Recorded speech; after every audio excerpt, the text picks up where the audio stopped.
I feel like that is illustrative of where we were when this series came out, where we were suspicious, we were uncertain.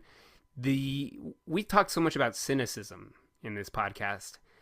The cynicism now is ours. I mean, That's a great point, actually. like I feel like what we're doing is looking at these civil war stories now and looking at it from a place where we are distrustful 100% of the government. It's not, oh yeah, maybe we're distrustful. It's the general public is like, well, I definitely don't trust the government to not have ulterior motives. Mm-hmm. And that's on all ideologies, of the political spectrum. It doesn't matter where you are. This distrust is now present throughout our world. Yeah, I'd say. Oh, sorry. Go ahead, Nathan.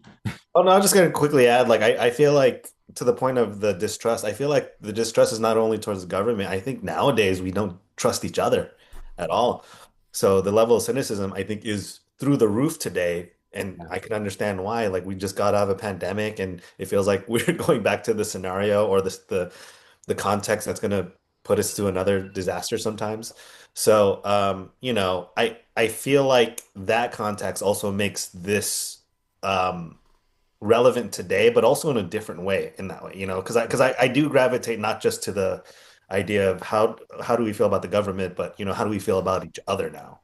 Yeah. Like, once you choose a side. The way we feel about each other is like just way different than I think before, where I may be even naive, but I feel like before there was a little bit of, well, we may not be on the same side on this, but we could at least have some common ground, or at least recognize each other as people. But I feel nowadays that's not the case.